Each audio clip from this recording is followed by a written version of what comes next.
Good day, I'm Tom Belford, editor of Bay Buzz Magazine, an online news service. I'm here with Glen Harkness, who's Executive Director of EIT Te Pukenga. Well, why don't you start, Glen, by telling us what is that all about? What's the structure these days?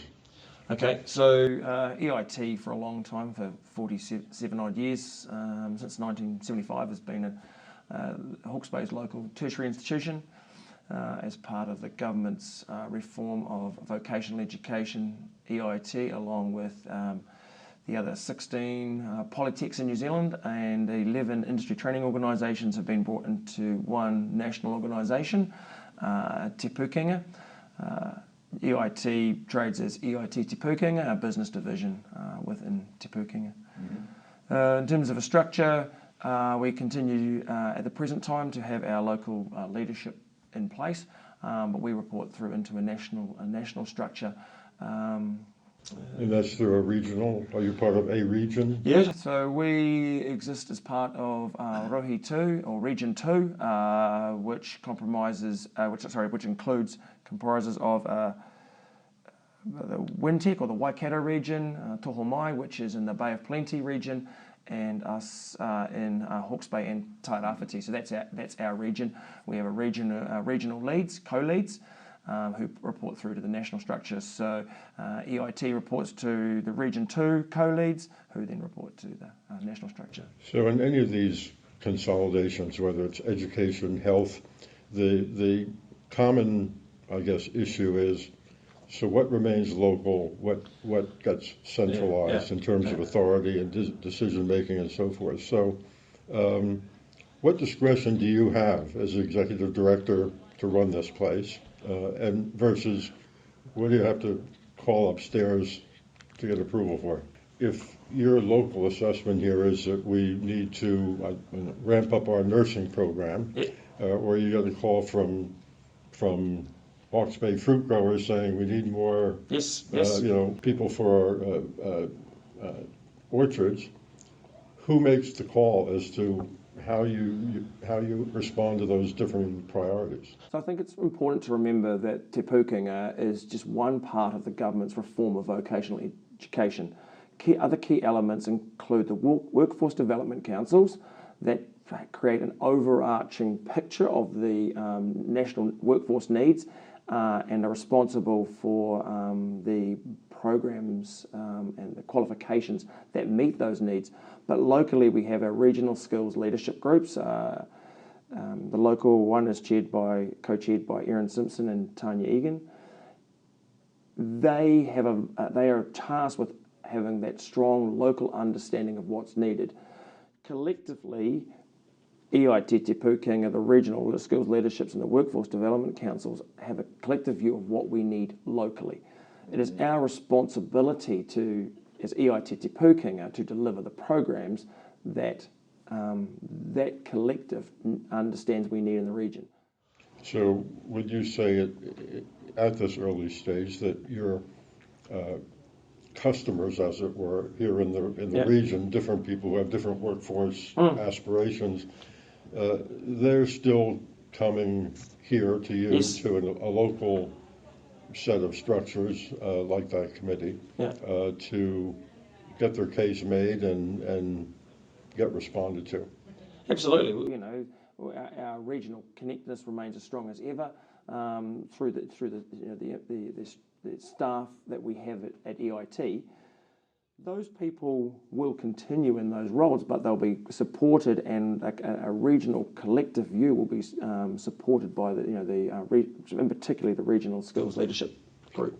So what would be an example of the type of function that gets shifted upstream to either at a regional level or national? Okay. At the moment, the nursing workforce is quite topical. You've probably picked up on that. So the national nursing workforce, is a national issue, and Hawke's Bay has a role to play in delivering on that workforce. Mm-hmm. So whereas there are other programs that we might consider more local, more niche to meeting Hawke's Bay needs. Take the response to the horticultural workforce, in particular the apple and pear industry, very strong in our region, not so strong in other regions nationally. So EIT would continue to play a lead role in delivering qualifications and training for that workforce locally, whereas nursing, for example, is part of a national, more nationally focused model on meeting the workforce need. And I mean, historically, there's been a fair number of international students Yes. here. How does that work under the new setup? So the Te Pūkenga, in the current model, most polytechs that have international students market themselves internationally, which sees New Zealand have multiple organisations marketing themselves internationally, which is, for a small country, we have a large number of agents and organisations marketing themselves. Consolidating their polytechs and having one national brand enables us to have a stronger brand internationally. The question then comes, how does Te Pūkenga distribute those students that they've marketed to around the country? We have a large number of students who pick Hawke's Bay because of what Hawke's Bay can offer them. But equally, we know the locations like Auckland are very attractive to international students because there is a large body of international students already existing. It is yet to be tested how well that will work under a national model, but we're hopeful that we can retain the strong number of international students locally that we've had up till now. So if you're locally here, if you're a instructor here at EIT, or if you're a local student, does any of this that you've been describing, is any of it apparent to you in any form? The current student body shouldn't see any difference. They'll see the name on the gates changing, to EIT Te Pūkenga. They'll become more aware that our staff are part of a national organisation. But at the current time, the programs that they're in and the staff that are teaching them hasn't changed. Te Pūkenga is looking to unify certain programs, nursing being a very good example. At the moment, 16 polytechs offer 16 variations of a qualification that leads to training our nurses. Having one qualification and one program of study would be beneficial, for transferability of skills and a consistency of skills. So students will start to see those programs become unified, but it will still be the same staff that are delivering it in the same context and the same locations.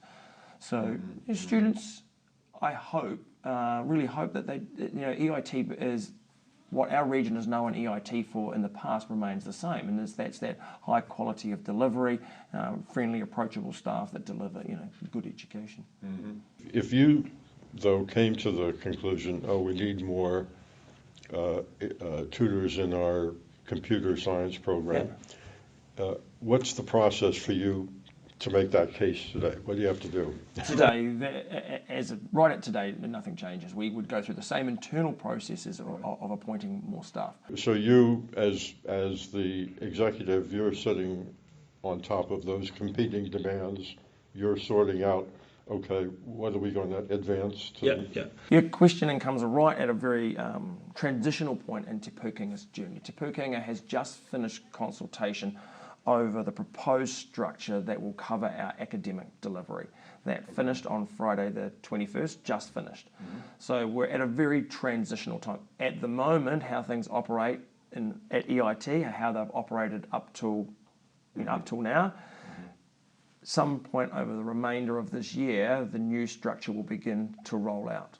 So things will change. Local decision-making and regional responsibility is a big focus of what Te Pūkenga is trying to enable in this new structure. There won't be people that in the same roles that we've seen in the past, but the ability to make good decisions that mean local delivery, and local learning continues is a priority. It will look different, but the aim is to continue to deliver high-quality delivery. So the folks are actually doing the teaching. Yep. In a way, I hear you saying, are the least affected by this in a way. it's more managerial change. Yeah, so well, I expect that most of our academic staff will have managers, either new managers or old managers with new titles. All right. So the concern for our academic staff is who will be my manager going forward. All right. However, they know what they will be teaching and who they will be teaching to won't change. So from a student perspective, they shouldn't see a change, a significant change. From our staff, it will come down to who they report to. You know, as you would appreciate, the relationship a staff member has with their manager is very important, and so you can appreciate that this is an unsettled time for many of our staff as they try to understand who they're reporting, where they will report to. They can see in the structure what the name of the role is, but they're yet to understand who that person is. Is there an expectation, though, that there is some trimming of personnel across the system as a result of this? The proposal that's come out, and Te Pukenga has quoted these numbers in the media previously, they are proposing that there are approximately 900 jobs that will be disestablished and 500 new jobs created to create a net loss of about 400 jobs. 400 jobs across a workforce of 11,000 people, you know, it is significant, but, you know, when you spread that across the country. EIT used to have a advisory council of some sort, local, I'm not sure what the name of that was. For program areas, local advisory boards? Was there sort of an overall advisory board to EIT, had a chairman and? We had a council, we had Council, an EIT right. council, yeah. And what was its function?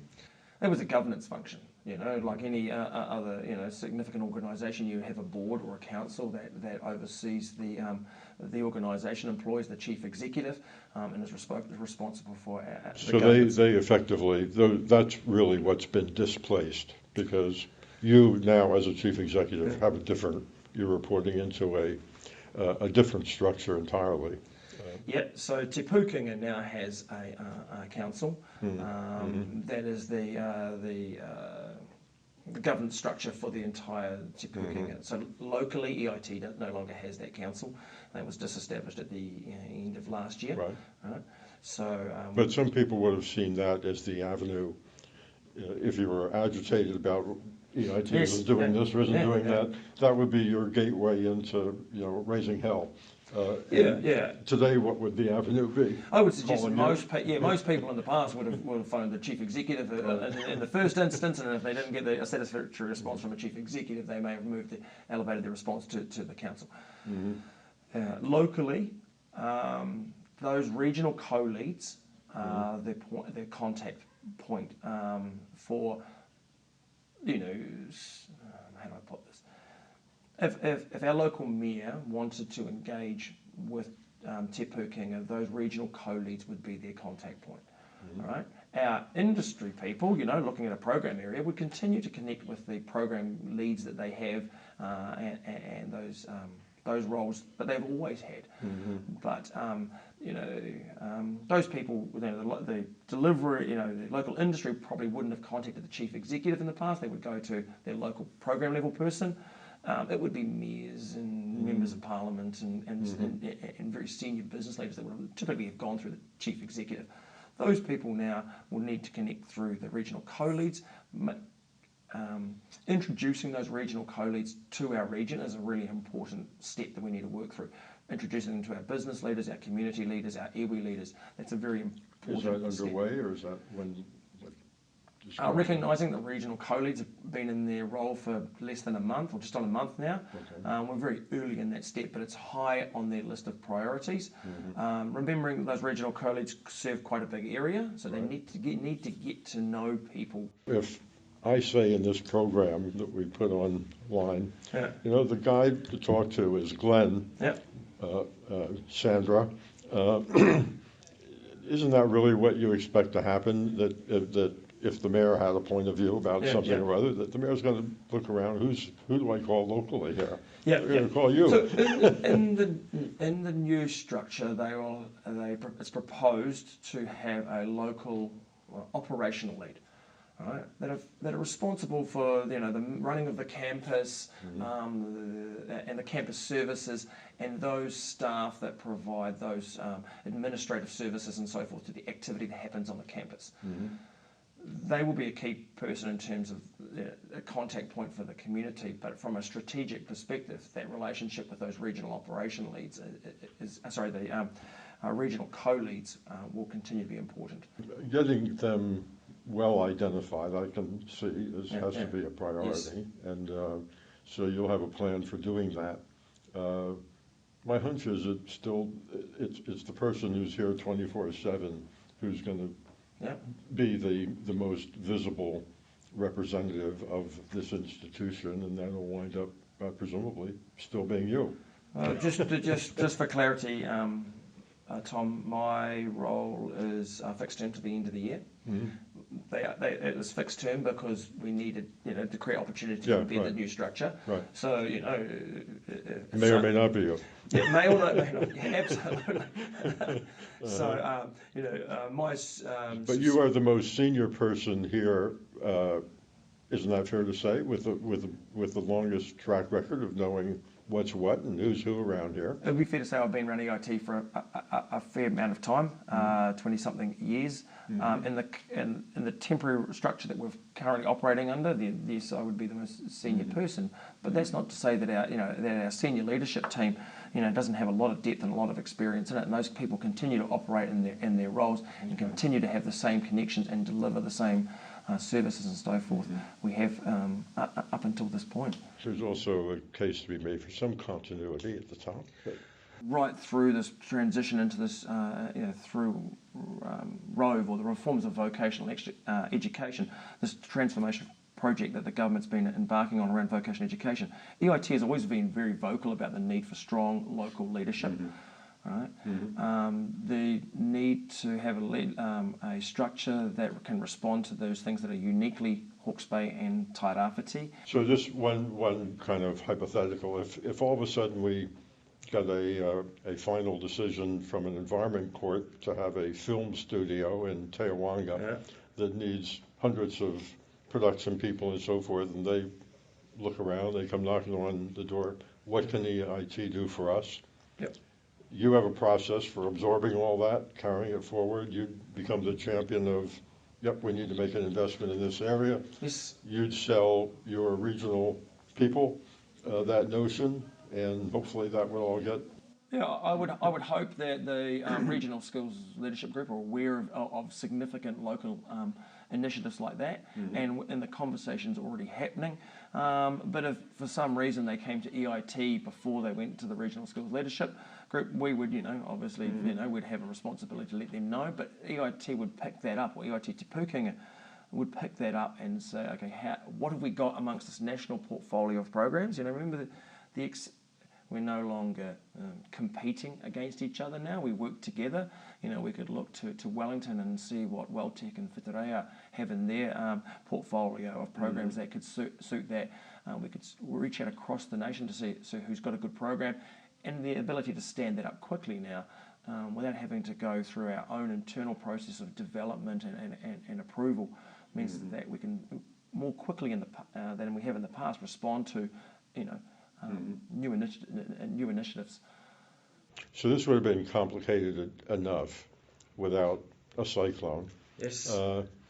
What capacity are you operating at now? I mean, we know there's extensive damage to the campus, and so where are you in your sort of recovery process? Let's just focus on, we can look at the physical recovery of the campus, and we can look at what this means for academic delivery. Okay. Let's focus on academic delivery first.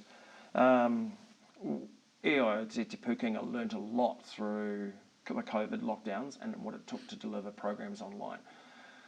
When the cyclone hit on the 14th of February, it was the second day of the new semester. We had lots of new students, and so joining EIT. We were able to very quickly, because of our experience through COVID, transition to online delivery. Within 2 weeks, we had all but 8 of our programs up and running again post-cyclone. They were delivered largely online, And the 8 programs that didn't run were largely because they needed very specialist facilities that we were lab and so forth that we hadn't yet been able to locate in the community. Currently, we're running some 45 different locations across the Napier and Hastings metro areas, which is a significant undertaking. You think every single one of those facilities needs a contract and a lease to get open the doors, and then it needs the IT infrastructure and the other facilities that we need to deliver. So EIT has undertaken a massive job to continue academic delivery in the community. At the start of the second semester this year, 17th of July, we reopened a proportion of our campus. About 30% of the buildings reopened. The primary focus of reopening those buildings was to give us access to specialist facilities that we'd been struggling to get access to in the community. Viticulture and wine, vet nursing, the facilities for the Bachelor of Nursing, mechanical engineering, automotive engineering, the sound studios for our music production programs. They're highly specialised facilities that we haven't been able to access elsewhere. So, so in terms of the campus, the facility, about 30% of our buildings are reopened. The rest still require significant work to reopen them. Our hope is that we can open the majority of our campus by the start of semester 1, 2024. And what has been a fall off in the student population as a result of this? Overall, EIT is tracking very well against budget, and that's due to strong recruitment into our regional learning centres and our campuses in Tairāwhiti, as well as strong international recruitment. There has been a noticeable decrease in students on the Hawke's Bay, that are enrolled on the Hawke's Bay campus. We've seen a decline greater than we saw during COVID, and it's in the order of 200 plus Fs. And F is an effective full-time student, so two half-time students make one F. So around 200 to 240, I believe, are the current number of withdrawals. So it's noticeable on the Hawke's Bay campus in terms of enrolments. But you would expect that. The cyclone has been challenging, not just from personal circumstances. Yeah, personal circumstances, and incredibly challenging. As a Hawke's Bay resident, I'm sure you're aware of the challenges of just getting between Napier and Hastings. So we've tried to accommodate that by running the same program in Napier and Hastings to mitigate that. But those challenges that the cyclone has brought are potentially greater than we saw during COVID, and perhaps relate to the decrease in the extra withdrawals we've seen through the first semester. So you would say this, whatever student loss there is not because of program delivery capability, it's just more likely their personal circumstances. Yeah, we would hope it's not due to program delivery. We appreciate that delivering into these 45, we call it our extended campus. These 45 different sites does bring challenges for students. We can't create the same infrastructure in these locations. Our Wi-Fi connectedness and so forth is not as good. And we hope that we've been able to deliver a good service to students. And the feedback we've been getting, both formal and anecdotal, is most students are happy in that. But those personal circumstances and just the challenges that the cyclone has brought to our students. Well, identifying the recovery needs here physically. Yeah. And then the monies required for that.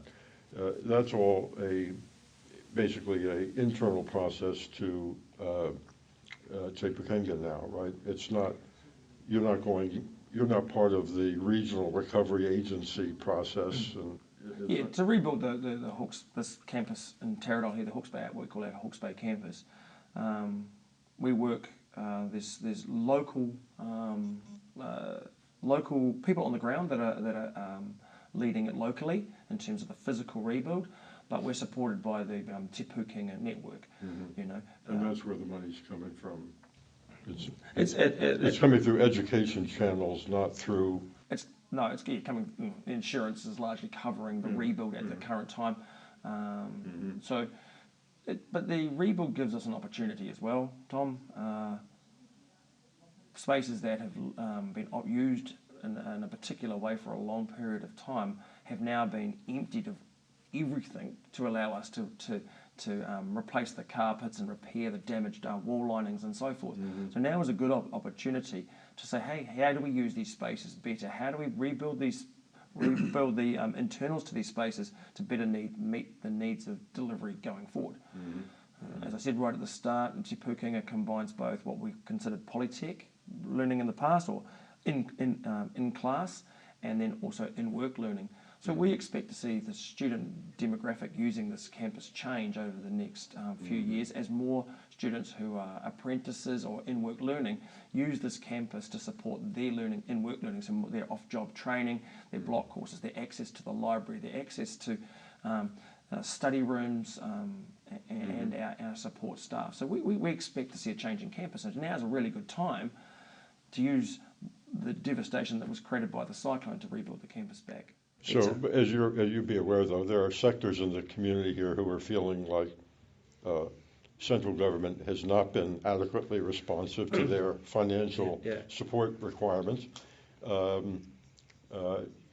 Your assessment would be that EIT here is getting the resources it needs to recover at the pace it ought to recover.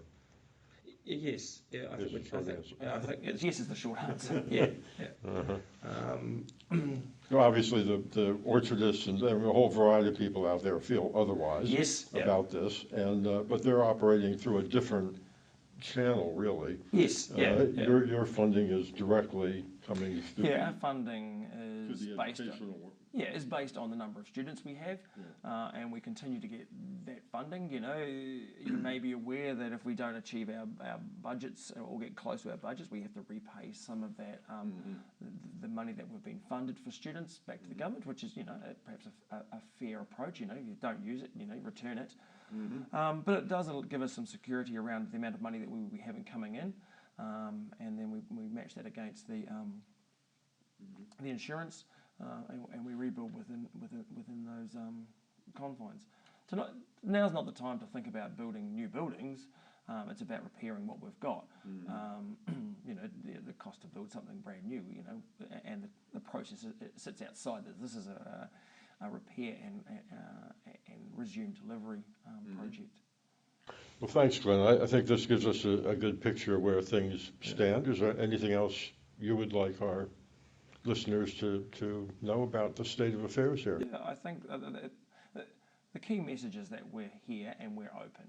I can appreciate that anyone who's driven past the gates of EIT over the last 5 months or so, would question what's going on at EIT. With the campus closed, it's hard for us to have our same presence in the community. It's hard on our staff who are operating across 45 different sites. What we want the community to know is that we're here, we're building back better, and we want to be as strong, if not stronger, come 2024 in terms of what we can offer the Hawke's Bay community. Cool. Thank you very much. Thank you. Okay. Thanks, Tom.